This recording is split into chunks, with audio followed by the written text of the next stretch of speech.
Welcome in to the DNVR Avalanche podcast presented by DraftKings Sportsbook. Use code DNVR when you sign up for a new account every single day. Rudo, AJ, and Jesse coming at you live.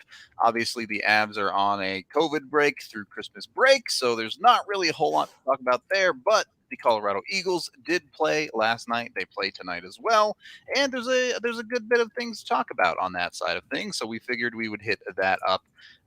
First of all, we've seen a good number of Colorado Eagles play for the Avs so far this year. They're probably pretty familiar with some of the names that we're going to talk about. Let's start here. Who is the best player on the Colorado Eagles so far this season, and is it Kiefer Sherwood? Was that? I guess it depends on how you're ranking it. Because I guess technically it'd be Jason Megna, right? If you're going purely based off of NHL games played this season. Sure. I mean, it's an interesting conversation, right? Because Sampo Ranta has 10 NHL games too, who's now back with the Eagles a little bit more permanently. But you have players that have been down in the AHL a little bit more in Sherwood, someone like Dylan Sakura, who have put up good numbers down there. Now, that doesn't necessarily mean it translates to the NHL, but they're quality pieces for an AHL team. Well, and I think that's kind of what's fun, right? Like we've talked for how many years now about the fact that the Avs AHL system really hadn't turned out any, real great results or anything like that. I remember AJ and I even joking about when the Eagles were joining the AHL saying, yeah, it's going to be a bit of an adjustment for their fans who have very much gotten used to winning. And it's nice that I actually think there's a legitimate conversation to be had around the fact that you've had several. Oh shit! AJ's rubbing his hands together. He's excited to talk about something. I'm cold. But that you've had several, Colorado Eagles regulars who have turned out really good performances at this point in the season, and even a handful of guys like Sampo Ranta, like Alex Newhook, who are NHL hopeful guys who are going down there. Maltsev as well, who are seemingly playing at a pretty high level.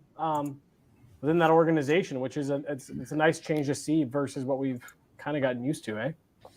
He's my answer. Who is? Maltsev? Yep. Okay. For who's been the best for the Eagles this year.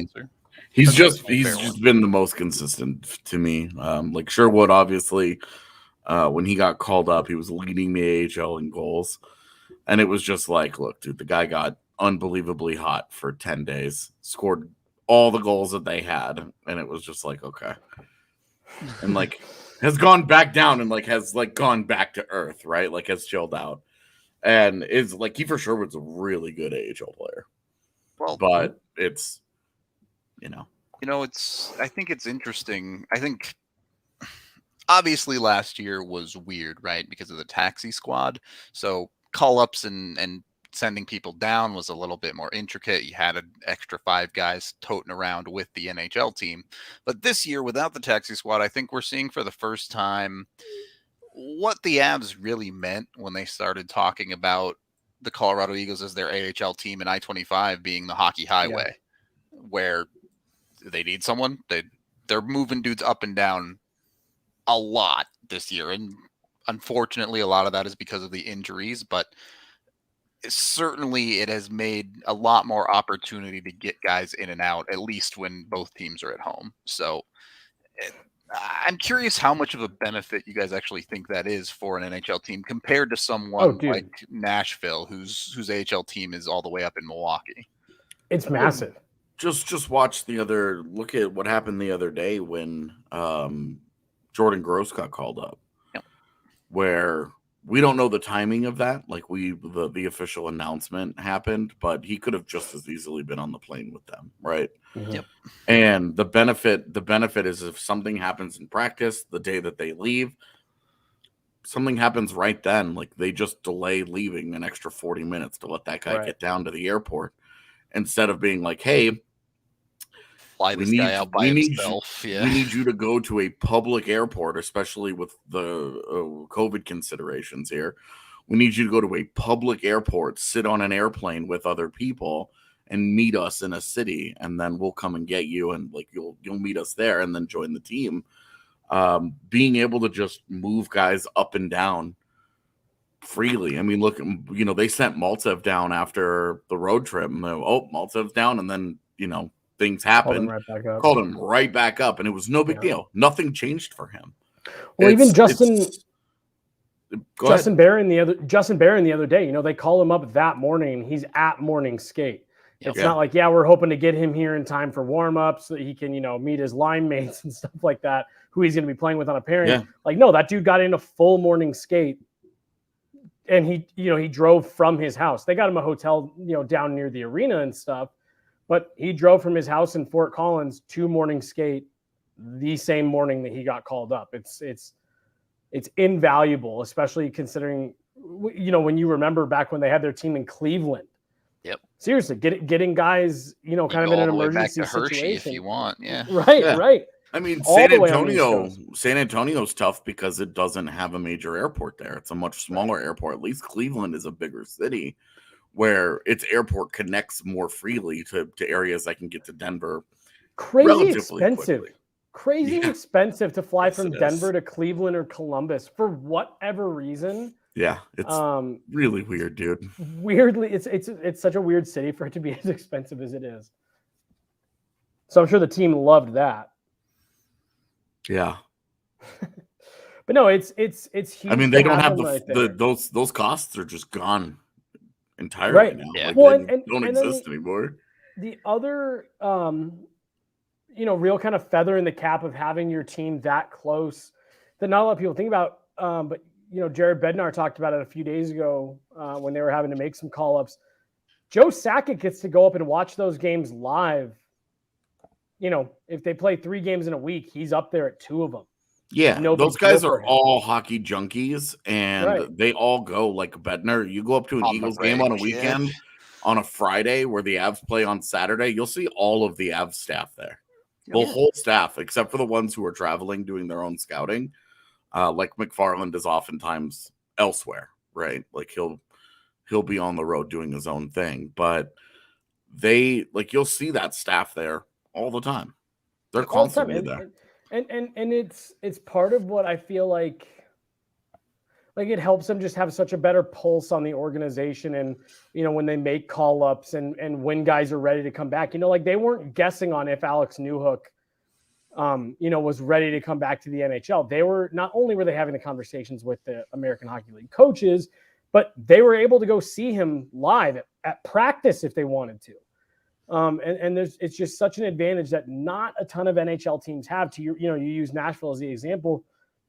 If their GM wants to go take a look at what their AHL group is doing, they've got to get on a flight. They've got to get a hotel for a couple days. They've got to stay out there, and they have to make the most of their 2-3 days out there. Joe Sakic can just drive up there and see who he wants to see. It's sleep in his own bed that night. Right. Well, that was the whole AHL restructuring was because all the California teams did that at the same time. Right. They went and they ended up because they had LA's up in Ontario. Yeah, LA's affiliate was in Massachusetts, and it was just like yeah. So they just decided, they were like, well, we're done doing this. And they all were like, okay, we're going to restructure the AHL. We're going to call it the Pacific Division. We're going to move all these teams to California at the same time. And San Jose's shares the same building. The Barracuda play in the same building. There's a couple of teams that do that. Yeah. I mean, they use the same practice awkward facility for Evander Kane right now, but they the California teams kind of were just like, hey, this is what's up, and then the Avs were like, this is a good idea. Yeah, and especially because you already had a team here who had a built-in fan base. Yeah, I'm happy they were able to get past the because the league initially wasn't wanting to let them use the Budweiser Event Center, saying that it wasn't a big enough capacity. Yeah. But it's awesome. That Budweiser Event Center is a fantastic place to watch a game. Great barn. They have some really interesting plans on stuff coming up there too. They're kind of revamping the whole area. So I remember from that initial press conference when they were announcing the Eagles, how they talked about because they have on I think it's on the attack. Yeah, the attack. Well, yeah. I think it's on the attack twice side where they've got that the tiniest baby version of like the rooftop deck at Coors Field, Yeah. where it's just like it's like a big long bar and it's got a bunch of standing room that looks over the arena. They said they were going to be putting in more of stuff like that. And honestly, that's something I'd love to see NHL arenas do. I think it's an awesome concept.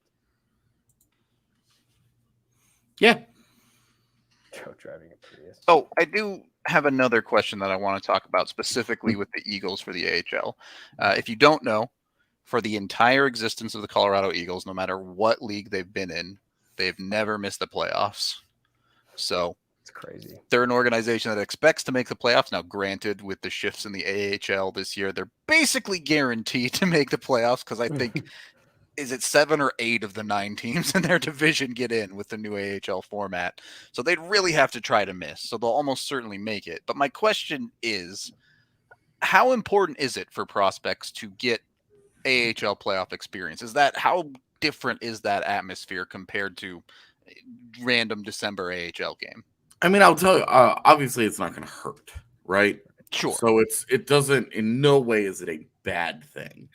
So the question is really how much of Avs prospects in recent years, before like pre-Eagles, when they made the playoffs once in a blue moon, how often, how much experience did they miss out on? How much good things did they miss out on because they weren't making the postseason? I think it's important because you are trying to develop a certain culture of accountability top to bottom.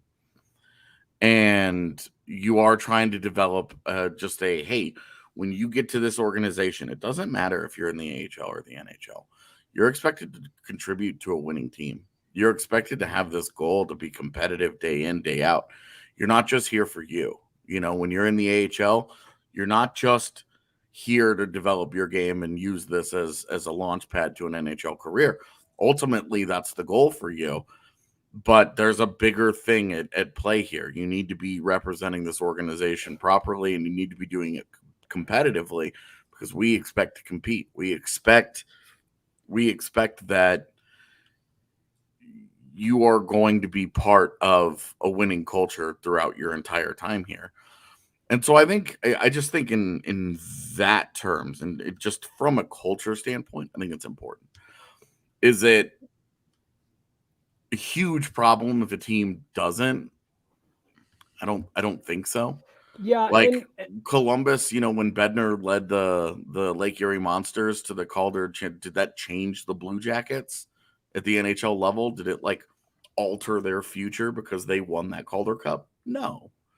But it didn't hurt any of the development of those guys, and it raises the expectations and it raises the floor of your whole organization to be competitive top to bottom.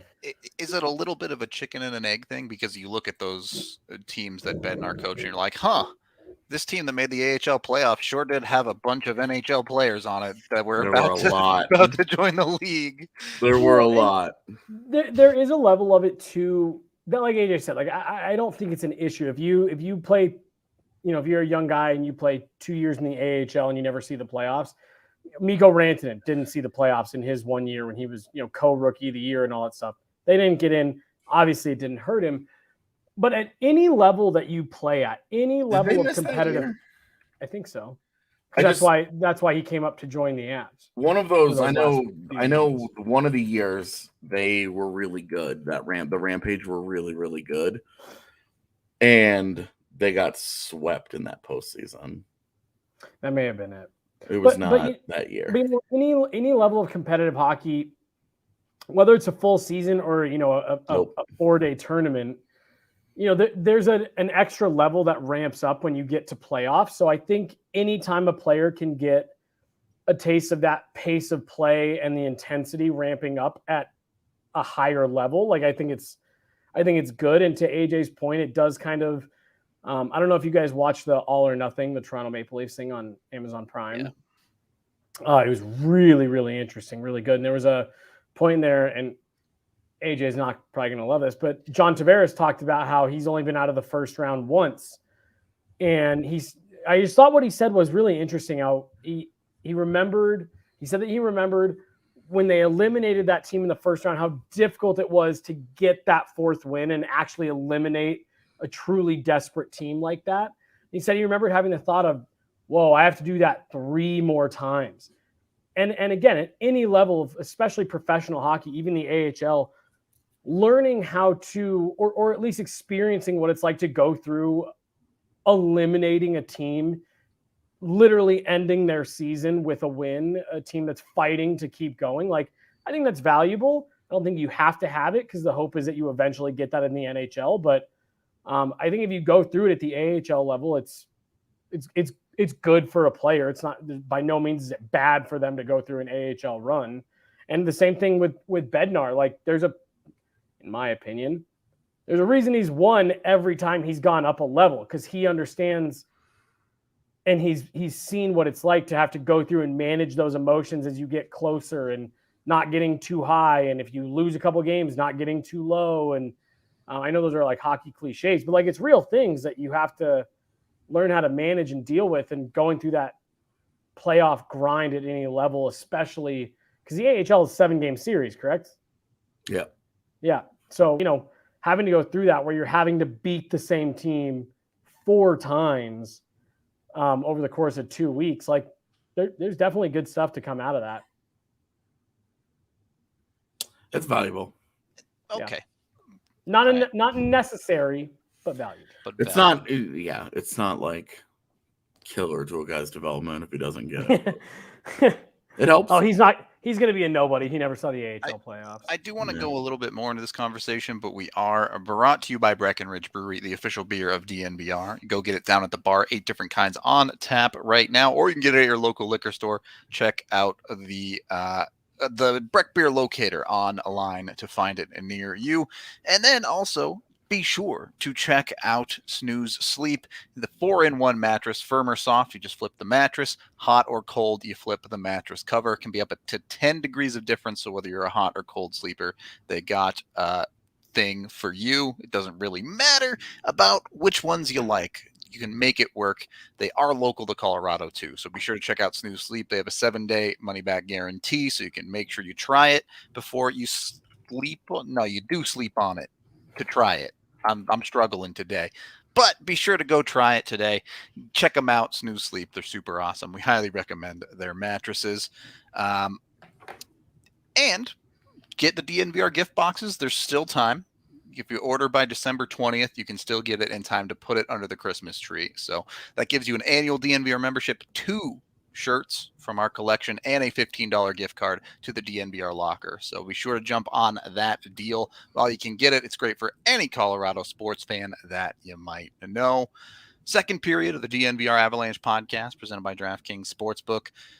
I wanted to talk about Black Aces because we're talking about the Colorado Eagles side of the AHL playoffs, but for certain players, there's value in being a Black Ace as well, and working for the, I guess not working, but being a part of an NHL run as well. How do you balance that for a player?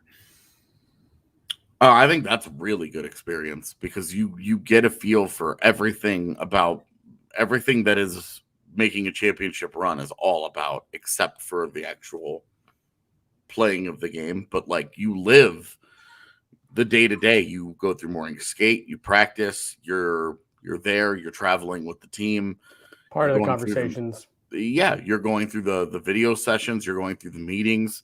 You get a feel for the intensity of it. I know I've talked to some guys in the past who have been like, it's really eye-opening how intense it is. You dream about it as a kid, but when you actually experience it for the first time, that's what you've worked your whole life for, is an opportunity to play in the Stanley Cup playoffs. That's the dream. So getting to experience it a little bit, I mean, I think that it's the ultimate carrot, right? Like, obviously playing in the NHL and all that is that's it. That's the goal. But for a guy that's just not going to quite be ready, or for a guy that, maybe is in future plans or whatever, I think that's the ultimate carrot. If you can give him a Black Ace experience, do it. Well, yeah. Ditto to everything you just said.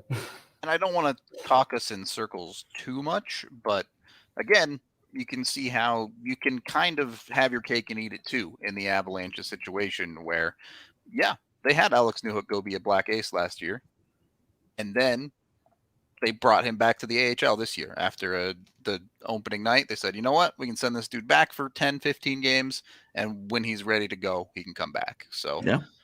Well, and it was almost one of those things where I really think a lot of the conversation was, hey, look, you saw what it takes to accomplish the ultimate goal, and what we're seeing from you right now isn't in line with what you saw. You know, go take this time, remember what you saw, remember what you heard, remember how intense that was. I think that's a great word to use to describe it. You know, remember how intense that was, and live that stuff every day in the AHL. And when you have a, you know, when you're living that every day, that's when you're ready. And I mean, Alex Newhook, I mean, he looks like he understands it now. Yeah, I don't think there's any doubt about that. Is there anyone specific you guys want to touch on with the Colorado Eagles? I mean, we could talk about either players or Craig Cronin as head coach or any of that. I mean, I think it's really interesting that Cal Burke got that contract. Sure. As a 24-year-old guy who's undrafted, and the Avs saw a ton of him because he played at Notre Dame when the Avs had all their Notre Dame kids still there. I think it's a testament that they keep finding these guys. You know, obviously Logan O'Connor is the ultimate example, right? For sure. But they've done a decent job here in the last couple of years of identifying undrafted guys who are at least turning into good pros. Functional AHL players. I don't know that Cal Burke has got an NHL future in front of him. He's pretty small. And there have been some, I have serious skill question marks there, but he works his ass off, and you can never really count out the guy that shows up to work every single day and gives 100% of what he has to maximize his talent all the time. You just can't, you can never really fully count that guy out. Well, I mean, you just used his name. Logan O'Connor is the ultimate example of that right now. I mean, that dude's played 3 straight weeks in the Avalanche's top 6. And when you ask Bednar about it, the first words that come out of his mouth are that he shows up and works his fucking ass off every day. That dude's getting a legitimate NHL top 6 shot just because of how hard he works. Yep. Yeah, I mean, like, he's got the results, you know, that justify him getting opportunities elsewhere. And that's what we're seeing with Burke this year with the Eagles. I mean, 15 points in 20 games is no joke as a second year pro who's trying to figure it out, you know, who's kind of coming along. And like, he's 24 years old. So are you looking at him as a serious NHL prospect? No. But you do wonder, like, okay, right now, Sampo Ranta has 3 points in 12 games. Like, since getting demoted, he hadn't done much. You know, there's been a lot of hard work. There's been a lot of focus, especially on his defensive game. So they're not stressing to him go fill the net. Yeah, like that's not the part of the game that they're just hammering away with him. But like, he needs to still be doing it. And you look at some of his process, you watch some of those games, and he's just kind of a guy out there right now. Mm-hmm. He's really only averaging right around 2 shots per game. When you consider that a guy like Martin Kaut, who has 6 points in 8 games and has 26 shots in those 8 games, like, that's a guy that understands at this point how to be successful in the AHL, how to drive offense, how to dominate that level in a meaningful way. Like, you look at Martin Kaut in the AHL and you're like, he's pretty done here. Yeah. Like, it's really time to see what he's got at the next level. And the same was true of Maltsev. When I was watching the Eagles games with Maltsev, he was easily one of their best players on a consistent basis, where you're just like, it was like him and Dylan Sakura are like the guys that are just involved in everything. Well, and it's not even. Go ahead. Sorry. And like when you're driving play, when you're clearly to the naked eye driving play on a consistent basis, you're done at a level. Like you've reached a certain like development point where it's just like you're not gonna get better at this level in this area of the game. Plenty of other areas in which guys can still develop. And of course, that's what they're working on, right? Because they want fully rounded out players. But this is genuinely what the Avs want. They want guys who are overcooked. They want guys that are like, all right, we don't have question marks about these cats anymore. Let's just bring them up and watch them work. Well, and there's two parts to that. One, I think the Avs organization is more cohesive than it's ever been in terms of system play and the way that guys are being coached.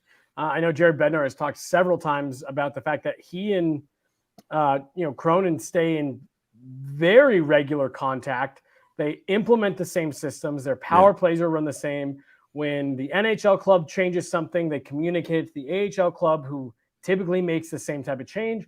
So you're seeing a lot of guys who, like you said, AJ, like they're coming up when it's like, okay, cool, we don't have any more questions at this level. And now they're coming into stuff that they're comfortable with, they've been learning, and they've already kind of mastered against lesser competition. So that, it's a much more kind of natural progression. And it just kind of becomes one of those things where it's like, all right, you're either done at this level or this is your level. Like you either have nothing left to prove with the AHL and you are an NHL player, or you're just going to be a very good AHL player if you can't take the next step.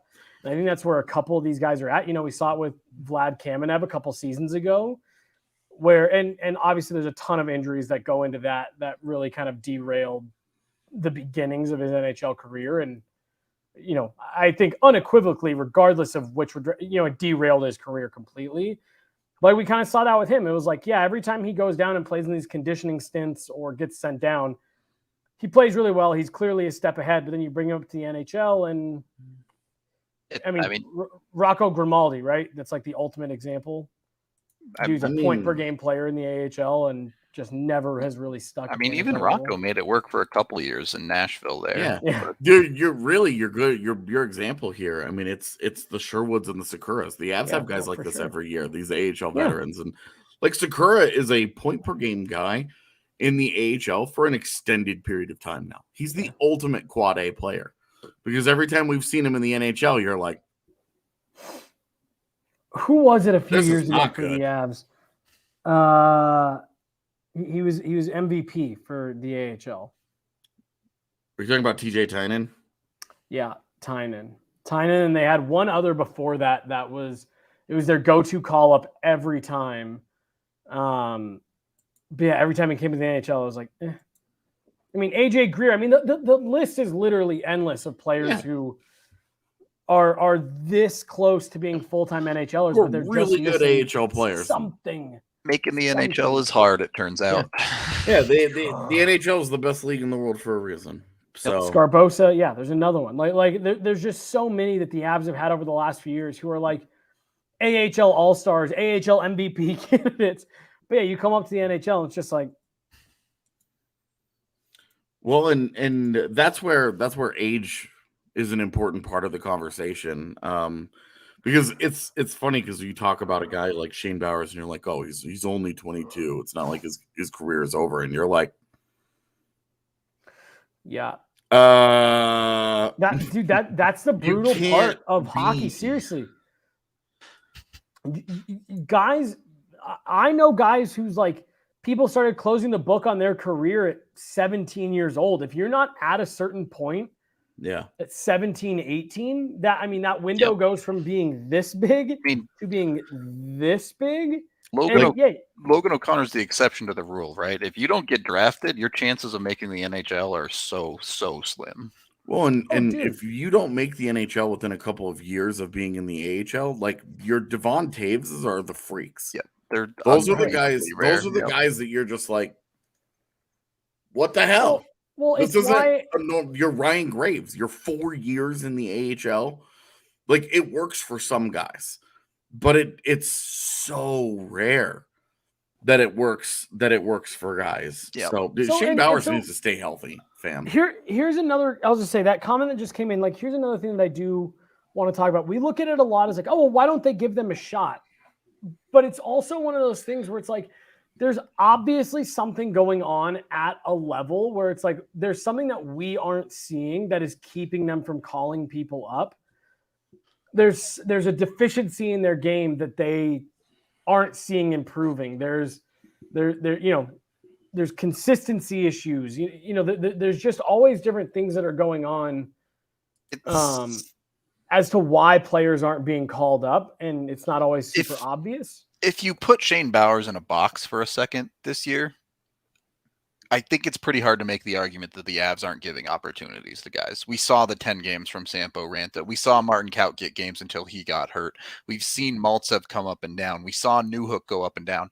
Justin Barron played games the other night. Like, the Avs this year, more than any year since I started really covering the prospects, have given them quality opportunity. And yes, some of that is injury, but even compared to last year, that's the conversation though. Every time a guy gets hurt, like, they've had every opportunity to call up Roland McKeown or Jordan Gross ahead of those guys. Jordan Gross was only called up after Justin Barron was already off the table. Right. Like, they could call up Dylan Sakura at any time. They did. They didn't like what they saw, and they sent him back. Jason Megna was here for like 20 games. And then they were like, we're good on this. Like, we're not getting what we want out of here. It's not getting any better. We're not getting any closer. We want to get a different look. We know what that guy can give us at any given time. We want to get other looks. And that's what they're doing. I mean, how long until they give a Jean-Luc Foudy a call? You know, I don't think he's ready. I don't think they should. I'm not making this argument. I'm just saying, like, you look at that guy, he has maybe the most interesting development track of anybody, and he is going to be a really important data point in the argument against the CHL, AHL, NHL, like, current CBA that they have. Yeah, like their gentleman's agreement here that they have in place that those kids won't go to the AHL. Because 18-year-old Jean-Luc Foudy went to the AHL, saw a decent amount of success, and is really starting to find his game in the last couple of weeks. And if he starts to blow up, and he's been playing on the third line this whole time, third and fourth line in the AHL, not like he got given plum position and he's in the middle of all these cats. This dude has been a 3C, and he's played a little bit of wing on the second line as well. That has coincided with some of the number jump that he's had. But like, this is a guy that is in a really interesting development track as a CHL player who is developing entirely in the AHL. There isn't any going back to the OHL. There's no European loan. There's none of this. There's not even WJCs. He's not a high enough end guy to go to something like that. He is going to develop in the AHL. That's it. Yeah. Like, he's a really fascinating data point for moving forward, and as an example of, like, can the Avs get a guy? Because all these others, like Alex Newhook, the Avs, the development crowd probably isn't going to give the Avs very much credit for developing Alex Newhook, because he spends 2 years elsewhere, shows up into the NHL, is decent, has 10 AHL games, on either side of the season, and then, you know, he's probably not going to be considered much of a development win. I don't know why that is. Well, I do know why that is, but can they get a guy out of the AHL system that is a real player for them, that they developed, like they spend time on in the AHL? You know, can they get a Martin Kaut, a Shane Bowers, a Jean-Luc Foudy? Now the struggle is Sampo Ranta.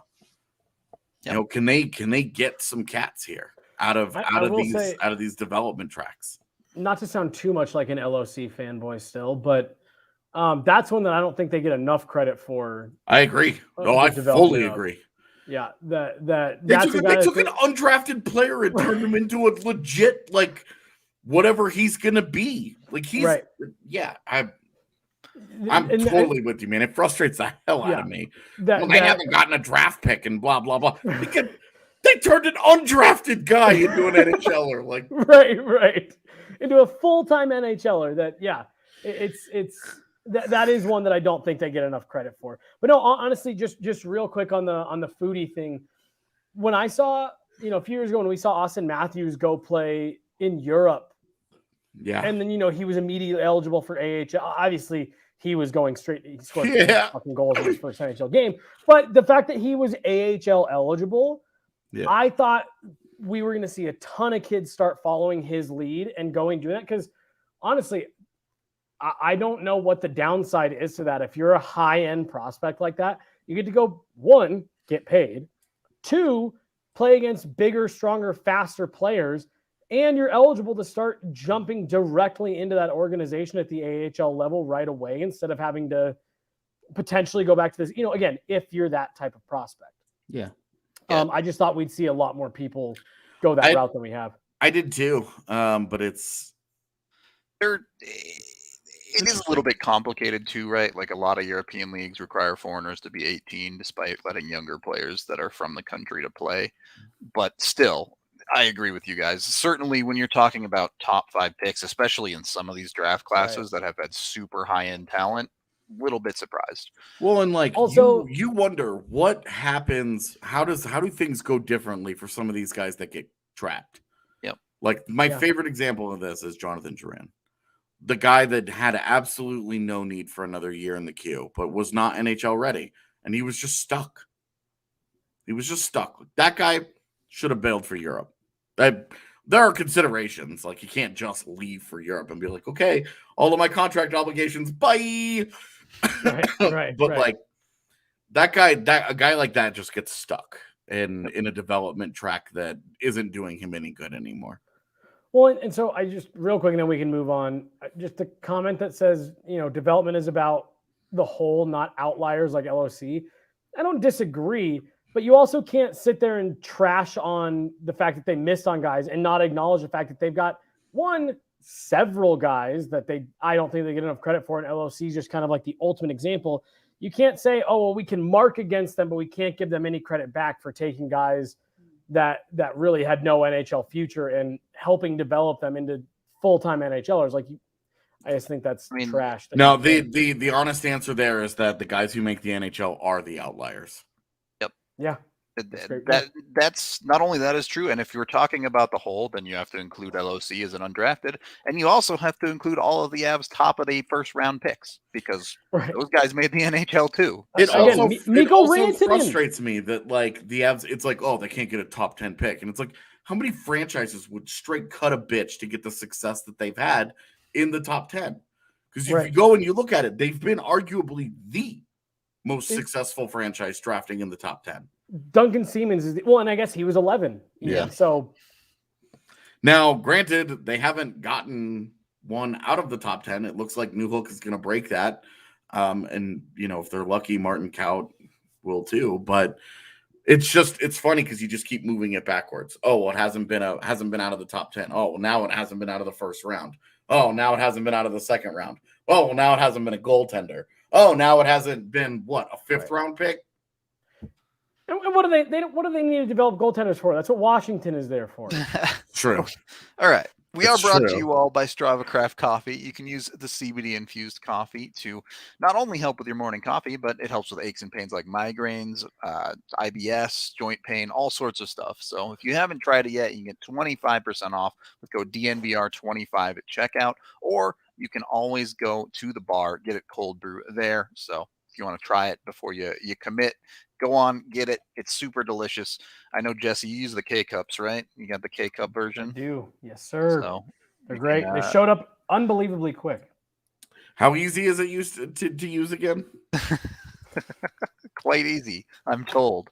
Unbelievably easy. I just love that you were asked that and you were like, you just use the thing. You literally can you just do it. Put it in and push the big button? It's a glowing button too. It's like, they couldn't have made it easier. It was like, all right, well, fair enough, I guess. Okay. Strava, we're also brought to you by DraftKings. If you go right now, use code DNVR, use $1 in there on any NFL game. If a single point is scored, you get $100 in free bets. So DraftKings is just giving you $100 in free bets, essentially, if you sign up with code DNVR and use that.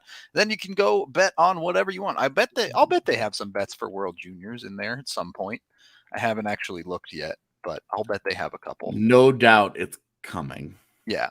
So if you want to get on the World Juniors action, that's always a good one. Football's your thing, go for it.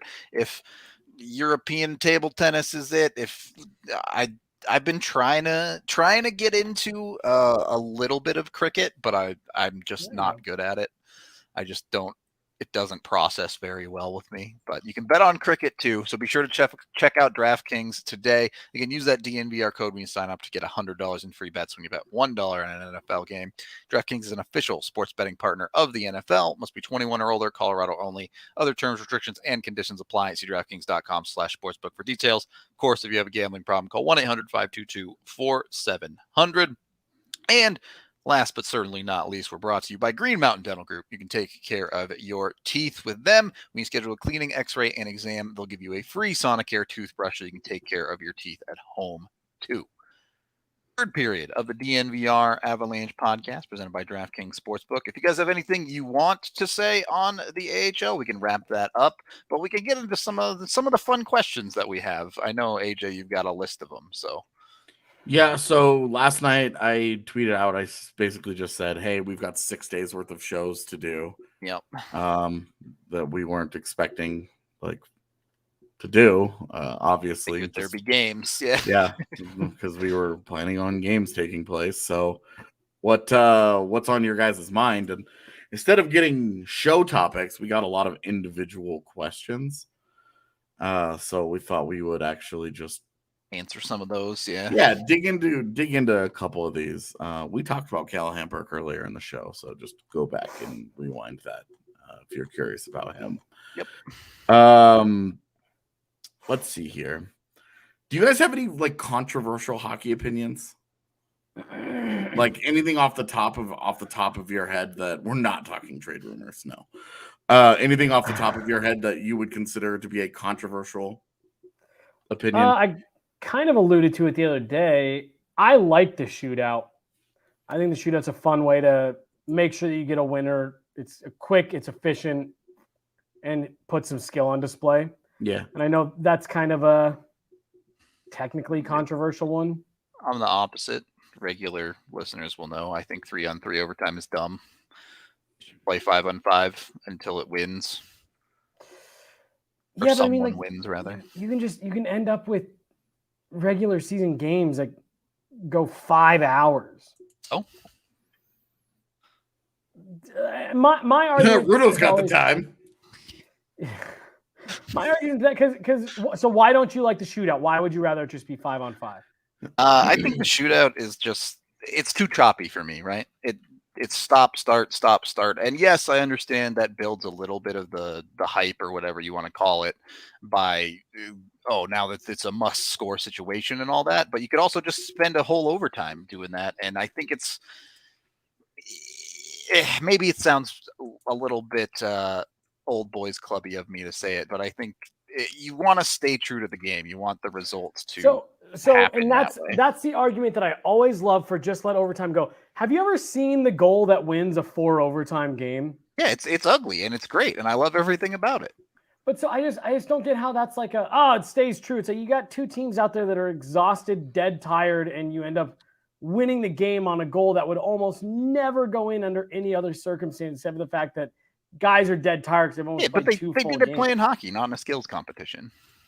How is that not playing hockey though? It's best on best. It's 1-on-1. It's the stakes have never been higher. I don't like it for playoffs, but it's a no-go for a playoff discussion. Absolutely, but for a regular season, a Tuesday night, game in the middle of January against Columbus, I don't need to see two teams go 4 hours just dead tired, and then you lose out on the extra point because of a bouncing puck. 30 games in 55 days, and you want to fuck around with 4 overtime games? Like, come on. Yeah.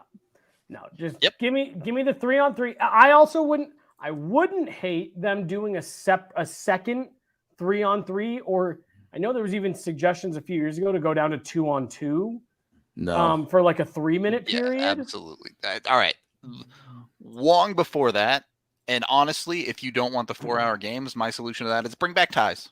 What's wrong with the tie? Oh my God. The guy who thinks you should celebrate every goal would be fine with a tie. I guess. I don't know. I never had a problem with ties. Everyone gets a trophy and an orange slice, and ties are fine. Celebrate if you're down 8-1. It's the opposite of everyone gets a trophy. That extra point is gone. Neither of those teams deserve it. Ties are fascist. Get out of here. Yeah. Organized sports is so fascist it makes me sick. All right. I'm going to stop digging my own grave on this topic at this point. Yeah, what's the next one you got? Hold on. I want to hear if AJ has a hot take. Oh, yeah. Oh, I don't. I genuinely don't think that I do. I stand pretty much in line with a lot of conventional wisdom, which bothers me. I also think I would be fine if they got rid of the blue lines. Okay. I'm not necessarily like advocating for it, but if they came out tomorrow like, hey, we're dropping the blue lines just to open things up, I'd be fine with that. This comment about moving 3-on-3 to 10 minutes, I'm good with that. I'd be fine with that. And if I don't like ties. Yeah. I don't know. The rest of the world seems just to be like, if something ends in a tie, it ends in a tie. What can you do, right? And it's like, no, that is not the rest of the world. It's the NFL and Rudo. That's it. And like every the NFL, the NFL being so okay with a tie is so weird to me. Very strange. And their overtime is like makes no fucking sense. Especially because even in the NHL, at least each team gets a point towards the standings. Like a tie in the NFL, now it's like, oh wow, now the standings are more confusing than they've ever been. Thank you. Yeah, because you don't get a win and you don't get a loss. Yeah. So you're just sort of like in them where you're like, it kind of hurts and helps. Right. It might hurt, it might help. Who knows? Yeah, it sort of depends on what happens around you. Yeah, I don't know, man. You had a question about a rule change too, right? I don't really being right about Duchesne's 30th goal is not an unpopular opinion. He was 100% right. Yeah, that was my favorite Patrick Waugh moment of his entire tenure. That's been, I don't know how. There are some people who think he was being a dick, and that's their problem with it. And for me, correct. I'm just like, this is where Rudo, you hear me? This is where me being like, look, if you're right, you can be a dick about it because you're right. Why are you mad at him? He's right. Yeah, exactly. that's somebody sent me that. Why are you booing me? I'm right. Because of my Star Wars takes yesterday. So I said that to a teacher in 10th grade. I said, look, you're just mad at me because I'm right. And she did not appreciate that. She did not like that one. Right. Yeah, what else you got? Yeah, hit us with something else. We were asked about our top 10 most overrated Avs of all time, but do you guys have one that you could think of off the top of your head? Yes, and people are really not going to like it. Okay. Cody McLeod. Okay. Yeah, that's fair. Mine's Dan Heinold. Mine's Scott Hannon, but who even has an opinion on Scott Hannon? Me. I'm the only person in the world. That's I'm like, how do you overrate a guy that everybody forgot about? Because no rating is too good for how many turnovers that dude had every single night. Who was it? It was a very Scott Hannon-esque guy. He went on. He played for Boston and Toronto. TJ was it Henwick? Henzik? You mean he played for Calgary, didn't he? I don't know. That's probably wrong. Who was it that he played? Not John Michael Wiles, but there was another guy that played for Boston and Toronto after he left Colorado. Talking about Matt Hunwick? Matt Hunwick. And I remember people hating that guy. Yeah, it was ridiculous. Because there were so many worse players on the Avs blue line over the years than Matt Hunwick. Yep. I remember a game right before he was either waived or traded, being at a game, and he rolled over the boards, and there was literally double-digit people around me that were yelling at him to get off the ice. I was like, whoa. Somebody went. It went way too far, man. Somebody actually went to the practice facility and on the players, where the players park, spray painted "Blame Hunwick." Yeah, that's not okay. Whoa. Yeah, like I said, it got way too. The thing with Matt Hunwick went way too far with Avs fans. It was insane. Yeah, that's one guy that I really remember people hating. But yeah, no, Cody McLeod is my. I had an issue with him. Do you have an irrational like you just could not stand to watch this guy play? It was Cody McLeod for me. I don't know. I don't know if I have an irrational one because it'd be like Brad Stewart or something. Is that irrational? Maybe it is. Not like because like I'm back in the day, dude. I hated Greg DeVries. I could not stand Greg DeVries, and like I look back on it and I'm like, I wonder why. Like when I was younger, I wonder why I hated him so much because he was fine. He was totally forgettable. But oh man, I just could not. It was, and again, it was a totally irrational thing. It wasn't like, oh, he's bad. It was just like watching him play sucks the life out of me. Francois Beauchemin was one for me, even before it went real sour.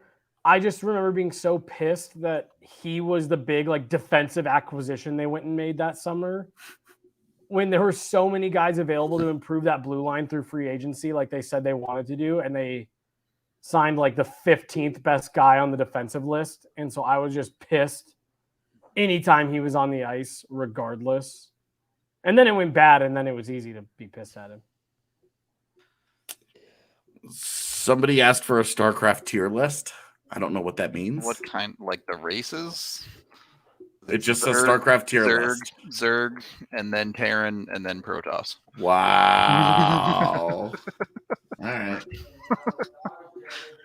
I don't know what any of that means, so... Jesse, are you scum?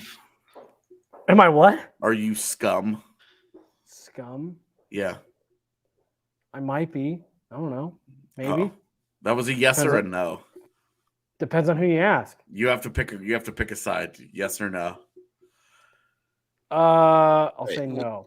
Okay. Then you're not a Zerg. Would you play as the Master Chief in Halo, or were you one of the dudes that played as the Flood alien guy? Oh, this seems like such a loaded question. I didn't play enough Halo to I think have an answer for that. I always did prefer to play as the Locust in Gears, though. Yeah, so definitely a Zerg boy. All right. Surrounded by scum. Okay, next question. See, when you asked if I was scum, my brain went to Rebel scum, and I always preferred the Empire over the Rebels. Do any of you have a favorite Christmas movie? Grinch. Jim Carrey's Grinch. I've never seen it. Does Home Alone count? Phenomenal. I've never seen any version of the Grinch. Oh, the Jim Carrey. You would actually love the Jim Carrey version of the Grinch. Very relatable. I really like this question. Rudo, do you have a favorite Christmas movie? I said, does Home Alone count? Sure. Then Home Alone. Okay. Mine would be Love Actually. Sorry. Of course, AJ has a real answer. I don't like Christmas movies very much, but I love Hallmark Christmas movies just because they make me feel. Dude, we're gonna have a watch party Much at the better. Christmas Prince. All right. If you had to replace All the Small Things sing along with any other song, which are you picking?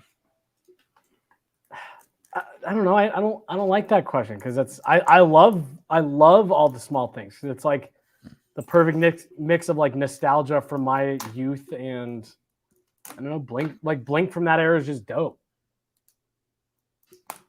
Yeah, I mean, I'd pick something dumb like a Cake song or something, then people just wouldn't sing along, so it wouldn't work. So I don't know how you replace or it. a Backstreet Boys song, maybe. You have to, you have to pick something that's fun to sing. Yeah. No, I think that'd be a good one. I don't have a good answer for a replacement, to be honest. All right. I'm trying to see if there's anything else in here. We had a lot of video game questions. Like top 5 video games. Somebody wants to know why I hate Spider-Man. I just think he's lame. So. Wow. Just come out and say what you mean. Saw No Way Home yesterday, and it was unbelievable. It was so good. I'm so sick of these movies. So good. I'm torn because I'm torn between I can't stand Spider-Man and let people like things. And so like I'm excited for all the people who are really enjoying it, but I'm frustrated that Spider-Man is like the thing. Like it couldn't have been X-Men. Instead of like X-Men couldn't have been like the great movies. It had to be Spider-Man. It will be X-Men eventually. Just right now, it's how many tries are they gonna get at it? They've already made like 8 movies, dude, and they're just so now bad. They're putting it into the MCU. So one more. There's one more, and that's the one more try. when they went back and they did First Class and all that. Like First Class was really good, and it started off so encouraging, and then they just got worse and worse and worse and worse, and I was just like, God damn it. And the Spider-Man movies are just getting better, and Tom Holland rocks. And so it's just like phenomenal. What is happening? Why are there 3 tries at this? It's like Batman; it just won't go away. Spider-Man's success is that they just make the same movie again with just different actors. No, X-Men's gonna stop making different movies and just make the same movie again. That was actually why I think Tom Holland's Spider-Man has been as successful as he is, because they finally stopped just retelling his origin story. They stopped killing poor Uncle Ben. Yeah. Right, no, that's why I think it's been so good. When Aunt May goes from 60 to 20, you're doing something right, okay? Oof, Marissa Tomei. Yeah, seriously. She all right, let's do 1 or 2 more of these. Yeah, we got 1 more. 2 more. Okay, 2 more. Fine. Rudo won't have an opinion on this one, but favorite city arena press box experience. Kind of wrap those all up into one. Yeah. Haven't been to a ton yet, obviously. Seattle's arena has been my favorite so far. MSG was a bucket list one for me, so like that was a really cool one to just say you've been at. But Seattle's whole process, even from a media perspective, was just awesome. The press box was awesome. It's not at the top of any sections. It actually hangs over one of the lower bowl sections, so you really almost watch the game straight down below you. Just a really cool angle to watch a game played at that speed from. And there's a lot of cool stuff to do in Seattle. So I think of the ones that I've been to, I think that one's been my favorite so far. All right. I'm anxious to go see Vegas. Yeah, Vegas is my answer. Yeah, and that's why I'm anxious to go see it. It's just the whole experience is just great in Vegas. The post game can be a little iffy, just because you have to walk through all of the post game stuff. Like, when the team goes off the ice and they walk down that tunnel and they've got the cameras and all the fans and everything, you literally have to walk through that to get to the opposing team's locker room. And so if you don't get there in time, they just stop you, and then you risk missing media, and that sucks. Even from the media side of, like, the media part of it aside, T-Mobile Arena is phenomenal. Yeah, it's a great arena. Great experience. And like the experience there, like, come on, the fans there are nuts, and it's a crazy atmosphere, and it's just a wild place to catch a game. Yeah. No, it's awesome. What's the last one you got? Last one I got is an actual Avs question. Oh, imagine that. If we dive into the multiverse, would you prefer, and this is actually a bigger question, I'm just boiling it down. Would you prefer, and obviously it's hard to do because you don't know all the other corresponding moves, but off the top, would you prefer the multiverse where the Avs either end up with Bo and Byram as they did in this universe, or the alternate universes where they get Brady Tkachuk or Kirby Dach? I mean, knowing how I feel about Alex Newhook, this universe. You're not tempted by Brady Tkachuk next to Nathan McKinnon and Mikko Rantanen? I was going to say that's certainly more tempted by Tkachuk than Doc right now. I'll put it that way. But I think I would stick with this one, given essentially because I'm a hostage of the moment and how successful Newhook has been so far in the NHL. It's hard for me to turn this one down. The other thing, though, that with the hostage of the moment thing is Bowen Byram's played what, 30 NHL games? Yeah. I mean, Doc hasn't played many either. Yeah, I don't know. The Brady Tkachuk one is the one, because I thought that was who they were going to end up with. I thought Ottawa was just going to give away the pick and just say, we'll just take the loss and move on. Brady Tkachuk, purely just because of the injury issues that Bowen Byram has had, I think that's the easy one to point to, just because he's the captain of an NHL franchise. How is that not tempting, How about, this one wasn't asked, but Jack Hughes, if they win that lotto? No. You're asking over Cale Makar? No. Jack Hughes was Bowen Byram. Oh.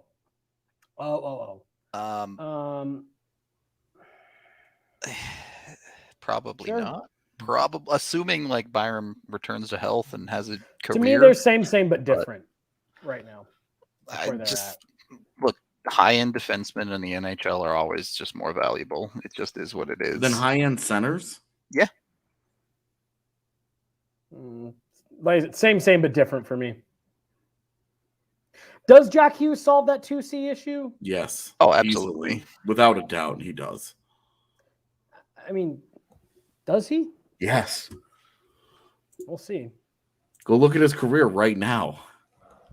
What do you mean? His career Easily. In my opinion, he got way overpaid based on his career at this point. I mean, I would agree with that, but I think he's going to live up to it pretty easily. We'll see. You hope. We will see, that's for sure. But we do have to end the show. Thank you, everyone, for hanging out with us on this weird Saturday show with no Avs game. We appreciate all of y'all. We will be off Sunday, but we'll be back Monday. We'll have a whole week of shows for you, even though the Avs don't play. Yeah, it's going to be a weird week. We'll have something for you. Not exactly sure what. I know there's some questions we didn't get to. We have some plans to do shows on some of them. So keep your eyes peeled for that stuff. And I guess we will talk to you wonderful people tomorrow. Oh, wait. I don't know where the thing to end the show is because I have to do it. There it is.